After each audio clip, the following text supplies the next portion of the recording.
नमस्कार दोस्तों, आपका स्वागत है सेंट्रल मैक्सिमा के अगले लेक्चर में। और आज हम जेईई मेंस 2026 सेशन 1 के 21 तारीख के पेपर को सॉल्व कर रहे हैं। 1 से 8 तक हम ऑलरेडी क्वेश्चन सॉल्व कर चुके हैं। अब हमें बात करनी है क्वेश्चन नंबर 9 ऑनवर्ड्स की। तो क्वेश्चन नंबर 9 स्टार्ट करते हैं। आई होप आपने पहला वाला वीडियो पूरा देखा होगा, और जैसा मैंने आपको पहले भी बताया था, ये पूरी सीरीज आप अगर बहुत अच्छी तरह देखेंगे, सारे क्वेश्चन को ढंग से समझेंगे, तो नीट में और जेईई मेंस सेशन 2 में आपका मुश्किल से कोई क्वेश्चन रहेगा, सारे क्वेश्चन इसी तरह के आएंगे। अब parallel plate capacitor has capacitance C when there is vacuum within the parallel plates. That means पहले शुरुआत में मान लीजिए पैरेलल प्लेट कैपेसिटर अपन बना रहे हैं, इनके बीच का डिस्टेंस अगर d है, तो कैपेसिटेंस आपको C दिया हुआ है, which will be equal to epsilon naught A by D। लेकिन अब आपने इन्हीं दो प्लेट्स के बीच में एक डाइलेक्ट्रिक इंसर्ट कर दिया जिसकी थिकनेस 1/3 है सेपरेशन की। दैट मींस D/3 थिकनेस का तो डाइलेक्ट्रिक आ गया, लेकिन उसके बावजूद भी अभी 2D/3 पार्ट में एयर है, तो नया कैपेसिटेंस आप लोगों को फॉर्मूला पता होगा ऐसा, epsilon naught A upon T1/K1 plus T2/K2 and so on. और आप चाहें तो इनको दो कैपेसिटर सीरीज में लेके भी कर सकते हैं, मैं अभी इस फॉर्मूला से कर रहा हूँ। तो epsilon naught A upon T1, पहली थिकनेस D/3 अगर आप लेंगे तो D/3 और K आएगा। दूसरी थिकनेस अगर अपन लेते हैं वो एयर वाली थिकनेस है, दैट मींस 2D/3 अपॉन 1, क्योंकि एयर का K 1 है। That means C dash equal to epsilon naught A, 3 ऊपर आ जाएगा। यहाँ पे कॉमन अगर आप D ले लेते हैं तो you will gate 1/K plus D/3 already जा चुका है, 2 आएगा। That means 3 epsilon naught A upon D, A K ऊपर आ जाएगा और नीचे बनेगा 1 प्लस 2K। यहाँ से epsilon naught A by D already हमारा कैपेसिटेंस C है। That means we will say C dash equal to 3KC upon 1 plus 2K। 3KC upon 1 plus 2K first is the answer. Next question, however ये आपको modified Bernoulli's equation दे रखी है, लेकिन ये है question dimensions का, और आपको पता है प्लस और माइनस के दोनों साइड जो भी क्वांटिटीज होती हैं उनके डायमेंशन सेम होते हैं। यहाँ देखिए H प्लस BT लिखा हुआ है, सीधा काम की बात कर रहे हैं अपन। तो H का डायमेंशन इक्वल टू BT का डायमेंशन। मैं बिल्कुल नहीं बोल रहा हूँ H और BT की वैल्यू सेम होगी, बट बिकॉज ये दोनों क्वांटिटीज ऐड हो रही है इसलिए इनके डायमेंशंस डेफिनेटली सेम। और H हाइट है, T टाइम का डायमेंशन इसने यहाँ पर दिया हुआ है, T has the dimension of time. That means B का dimension is H by T वाला dimension, that will be LT minus 1। B का डायमेंशन LT माइनस 1 है। अगर B का dimension LT minus 1, that means M0 L1 T minus 1। और एक plus यहाँ पर भी है, दैट मींस B का dimension is same as A by BT square का डायमेंशन। दैट मींस यहाँ से अगर आपको A का डायमेंशन चाहिए, that will be B into T square. तो A का डायमेंशन, ये डायमेंशनली इक्वल है दोनों, सो A का dimension will be equal to, where P is pressure, pressure का dimension ml minus 1 T minus 2 आता है, force upon area, into B का डायमेंशन ऑलरेडी हम LT माइनस 1 लिख चुके हैं, और T का डायमेंशन टाइम वाला है। दैट मींस A का डायमेंशन विल बी m की पावर 1, L की पावर माइनस 1 यहाँ पे और L की पावर 1 यहाँ पर है, तो आई गेस L की पावर यहाँ से 0 आ जाएगी, और T माइनस 2 T माइनस 1 और T2, so T minus 1। A is m1 L0 T minus 1 and B is LT minus 1 4। A वाला डायमेंशन हाउएवर आप अगर देखेंगे ना तो एक ही में सही दिया हुआ है, B के डायमेंशन भले आपको दो में ठीक दिए हुए हैं, लेकिन A का डायमेंशन एक में ही ठीक है। Question number 11, an aluminium and steel rod of having same length and cross sectional are joined to make total length of 120। Total length 120 है, और आपको ये भी बोला है कि इन दोनों की लेंथ भी सेम है। इसका मतलब दोनों की length L1 equal to L2 60 centimetre है, 30 डिग्री सेंटीग्रेड है। आपको कोएफिशिएंट ऑफ लीनियर एक्सपेंशन दिए हैं एल्यूमिनियम और स्टील के 24 इंटू 10⁻6 पर डिग्री सेंटीग्रेड एंड 1.2 इंटू 10⁻5 पर डिग्री सेंटीग्रेड। कॉम्पोजिट रॉड की लेंथ बतानी है, तो कॉम्पोजिट रॉड की जो लेंथ बनेगी वो L1 की उस टेम्परेचर पे लेंथ और L2 की उस टेम्परेचर पे लेंथ। L1 की इस टेम्परेचर पे लेंथ आएगी 60,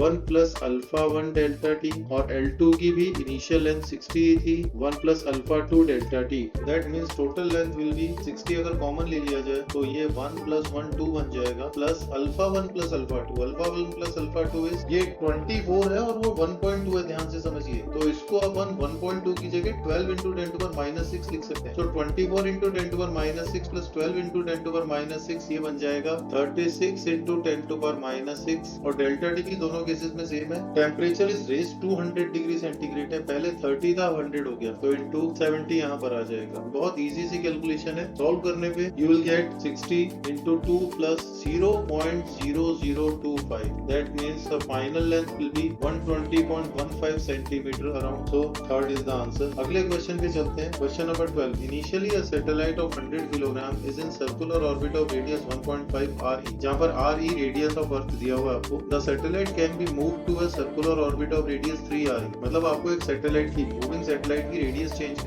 चेंज करनी है। अगर आपको मूविंग सैटेलाइट की रेडियस चेंज करनी है तो आपको एनर्जी कितनी देनी पड़ेगी? देखिए, एक सैटेलाइट की रिवॉल्विंग सैटेलाइट की एनर्जी होती है -G capital M small m upon orbital radius. और अगर आपको यहाँ पर कितनी एनर्जी देनी पड़ेगी ये पता करना है तो आपको फाइनल एनर्जी में से इनिशियल एनर्जी सब्ट्रैक्ट करनी पड़ेगी। That means delta E equal to GMM minus का final energy 1/3 RE minus initial energy 1/1.5 RE। On solving you will get delta E equal to GMM, ये 2/3 RE और 1/3 RE है, मतलब 1/3 RE बनेगा, तो upon 3 RE, this is the answer. लेकिन अब इसमें आपको M दिया हुआ है और साथ ही साथ आपको दिया हुआ है स्मॉल g, तो स्मॉल g को कहां से लाओगे? इसको तो इक्वेशन नंबर 1 मान लो। आई होप यहाँ तक आप मेरे साथ चल रहे हो। अब स्मॉल g अपन जानते हैं कि that is equal to GM/R², तो आप GM/कैपिटल R को G into R लिख सकते हो। अगर आप इसको G into R लिखोगे दैट मींस ये डेल्टा E फाइनली बन जाएगा, यहाँ से देखिए GM/कैपिटल R, this is G into capital R, so mgr/3 is the answer. In fact यहाँ पे ना एक 2 और होता है, तो जब यहाँ पे एक 2 होता है तो ये 2 साथ चलता जाएगा, दैट मींस बाय 6 आएगा। ये हमसे शुरुआत में मिस्टेक हो गई थी, हमने इसको पोटेंशियल एनर्जी लिख दिया था। टोटल एनर्जी GMM/2R होता है, तो डेल्टा इज mgr/6। अगर ये mgr/6 है ऑन सॉल्विंग, अगर आप इसको फाइनली मान लीजिए सॉल्व करते हैं तो सॉल्व करने पे आपको मिलेगा m की जगह 100, g की जगह 10, देखिए मास 100 दिया हुआ है आपको, g की जगह 10 और रेडियस की जगह 6 × 10⁶ सॉल्व करके, और इसको बराबर किया गया। देखिए अब वो कह रहा है कि this energy is alpha × 10⁶ on solving alpha is 100। Third answer आ जाएगा। Next is question number 13। A 4 kilogram mass moves under the influence of force 4t³ I cap minus 3t J cap. समझते जाइएगा, जो कॉन्सेप्ट्स आपको आते हैं आप उसको स्किप कर सकते हैं, लेकिन जहां पर भी आप फंस रहे हैं वहां पे इसको बहुत ढंग से समझिएगा, क्वेश्चन को वापस एक बार खुद कीजिएगा। तो इन दिस केस आपसे पूछा है कि इट स्टार्ट्स फ्रॉम ओरिजिन, मतलब इनिशियल वेलोसिटी 0 और इनिशियल पोजीशन भी 0,0 है। Velocity and position after t equal to 2, इसकी वेलोसिटी और पोजीशन t इक्वल टू 2 के बाद आपको बतानी है। यहाँ पे कुछ लेटर्स प्रिंट नहीं हुए ढंग से, लेकिन हम वेलोसिटी और पोजीशन इजीली निकाल लेते हैं। वेलोसिटी और पोजीशन निकालने के लिए आपको पता है कि फोर्स कांस्टेंट तो नहीं है, देखिए t का फंक्शन है, फोर्स में t आ रहा है यहाँ पर हर जगह, तो क्योंकि फोर्स अगर t का फंक्शन है तो इन दैट केस आपको ना इंटीग्रेट करना पड़ेगा। Acceleration will become force upon mass, तो acceleration will be t³ I cap minus 3/4t, mass क्योंकि आपको दिया हुआ है। अब इसके बाद अगर आप इसको इंटीग्रेट करते हैं दैट मींस मैं अगर x और y को अलग अलग ले रहा हूँ, dvx/dt equal to t³ and dvy/dt equal to minus 3/4t, यहाँ से आ जाएगा इंटीग्रेट करने पे vx equal to t⁴/4 and vy equal to minus 3/4t²/2। अब आप इसको अगर और आगे इंटीग्रेट करके लेके जाते हो, क्योंकि r भी निकालना है आपको, तो अगर और आगे आप इसको इंटीग्रेट करके लेके जाएंगे ना, तो यहाँ से अच्छा लिमिट्स इसलिए नहीं लगा रहा हूँ बिकॉज इनिशियली इसकी वेलोसिटीज भी दोनों डायरेक्शंस में 0 और पोजीशन भी दोनों डायरेक्शंस में 0, तो थोड़ा सा समय यहाँ पर अपन बचा रहे। तो अगर अपन dx/dt की बात करें तो वो वेलोसिटी के बराबर आएगा t⁴/4,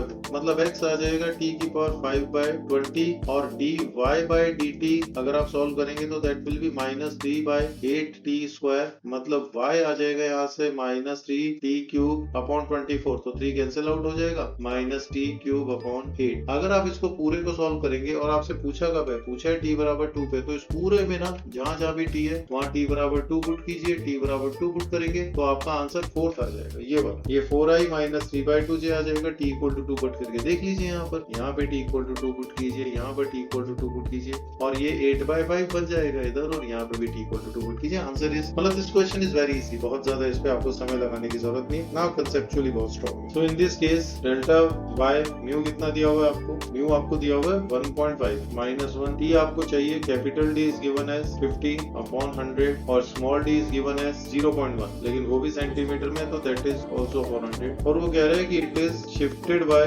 0.2 सेंटीमीटर। सर इसको भी मीटर में चेंज करो, इसको मत करो यार, t भी उसने सेंटीमीटर में पूछा है ना, तो बाकी सेंटीमीटर वाली यूनिट तो कैंसिल आउट हो रही है, ये 100 से 100 कैंसिल आउट हो जाएगा। यहाँ पर आपका t आ जाएगा डायरेक्टली 8 × 10⁻⁴ सेंटीमीटर। बहुत इजी कैलकुलेशन है, अगले स्टेप में आपका आंसर आएगा। So third will be the answer. Next is question number 16। Question number 16 में देयर इज अ रॉड जो कि यूनिफॉर्म यूनिफॉर्म मैग्नेटिक फील्ड में चल रही है और आपसे कहा जा रहा है पक्की बात है, देखो इसमें करंट फ्लो करेगा क्योंकि सर्किट कंप्लीट हो रहा है, ये इमोशनल ईएमएफ है, सर्किट कंप्लीट हो रहा है तो इसमें करंट फ्लो करेगा BLV जो ईएमएफ होता है अपॉन आर। मैं आपको पूरा कंसेप्ट बहुत डिटेल में यहाँ पर नहीं बताना चाह रहा हूँ, लेकिन आपको अगर कॉन्सेप्ट नहीं आते हैं तो आप प्लीज एक बार इनको इतना ही कॉन्सेप्ट जितना इसमें लग रहा है वो एक बार पढ़िएगा। फॉर्मूले याद कीजिए, बहुत ज्यादा इंपॉर्टेंट है, फॉर्मूले से काम करेगा। BLV बाय आर से करंट आएगा और आपको जो फोर्स चाहिए वो BIL से आएगी क्योंकि इस पे ना मैग्नेटिक फील्ड की वजह से BIL फोर्स लग रही हो। और अगर आप चाहते हैं कि यूनिफॉर्म मैग्नेटिक फील्ड में ये यूनिफॉर्म वेलोसिटी से चले तो इस पे उतनी फोर्स लगानी पड़ेगी एक्सटर्नल एजेंट को जितनी फोर्स मैग्नेटिक फील्ड लगा रही है। तो BI की जगह BLV बाय आर इंटू